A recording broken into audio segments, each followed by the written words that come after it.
5 berita terpopuler hari ini Selasa 14 Oktober 2025 di Bloomberg Technews Flash 5. Pertama, ramai pengguna Stockbit ditagih biaya tambahan akses data pasar. Komunitas investor retail ramai membahas biaya tambahan untuk mengakses data pasar real-time atau live data feed sebesar Rp15.000 per bulan di aplikasi perdagangan saham Stockbit. Mengacu penjelasan di situs resmi Stockbit, biaya ini merupakan ketentuan BEI yang dikenakan pada pengguna untuk mengakses data. Biaya tambahan disesuaikan dengan total nilai transaksi bulanan. Misalnya, jika pengguna bertransaksi Rp50 juta dalam satu bulan atau akumulasi beli dan jual, maka dikenakan biaya Rp15.000. Ketentuan ini berlaku efektif per 1 April 2023 dan dipotong otomatis dari saldo RDN setiap tanggal 5 bulan berikutnya berdasarkan total nilai transaksi bulan sebelumnya.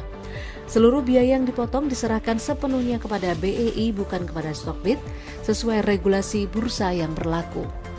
Kedua, Shell kian serius balik ke hulu migas RI, blok diumumkan November. SKK Migas mengungkapkan kepastian wilayah kerja atau WK Migas yang diminati Shell PLC. Untuk dilakukan eksplorasi akan diumumkan pada November 2025. Pengumuman akan dilakukan setelah SKK Migas melakukan pertemuan lanjutan di bulan November 2025. Deputi Eksplorasi Pengembangan dan Manajemen Wilayah Kerja SKK Migas Riki Rahmat Firdaus sebelumnya mengatakan pihaknya telah diundang langsung ke kantor pusat Shell pada Maret 2025 guna membahas hal ini. Sebagai balasan, SKK Migas juga mengundang perwakilan Shell untuk menghadiri Indonesian Petroleum Association atau IPA Convex pada Mei. Sekedar catatan, Kementerian ESDM akan memulai lelang blok migas secara serentak pada tanggal 14 Oktober 2025. Terdapat 75 WK yang akan ditawarkan kepada KKKS pertengahan bulan ini. Ketiga, lender dana syariah gagal tarik dana, kepercayaan mulai runtuh. Gelombang keluhan dari para investor atau lender dana syariah Indonesia atau DSI kian meluas akibat gagal memenuhi kewajiban pembayaran kepada para pemberi dana sejak pertengahan 2025. Hal serupa diungkapkan para lender karena penarikan dana yang sebelumnya cair dalam satu hari kini bisa berhenti dan atau berbulan-bulan. Bahkan imbal hasil bulanan pun terhenti sejak awal Oktober 2025. Kantor DSI disebut kosong, komunikasi hanya tersisa lewat customer service yang menjawab dengan pesan template. Sementara akun media sosial perusahaan tak lagi aktif memperbarui informasi. Padahal DSI sebelumnya dikenal luas sebagai platform peer-to-peer lending berbasis syariah yang mengklaim adanya agunan properti senilai 125% dari pinjaman serta status pengawasan dari OJK. Imbal hasil tinggi menjadi daya tarik utama terutama bagi investor retail yang ingin mencari alternatif dari deposito.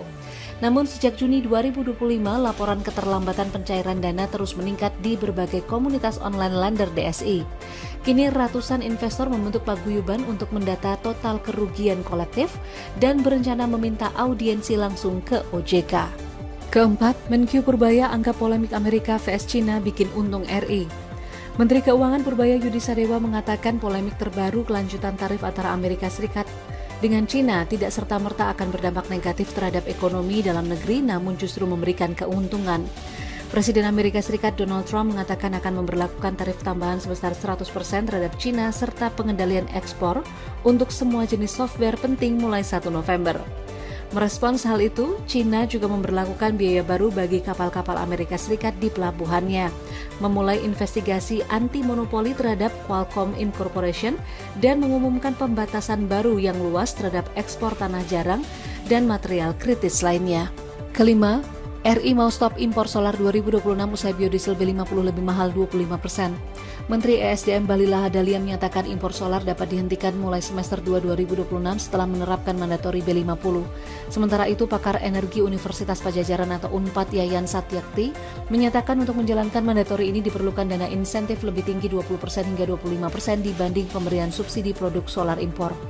Di sisi lain, Dirjen Energi Baru Terbarukan dan Konservasi Energi atau EBTKE Kementerian ESDM Enia Listiani memprediksi adanya tambahan produksi 4 juta kiloliter fatty acid methyl ester atau FAME untuk menjalankan mandatori B50 pada 2026.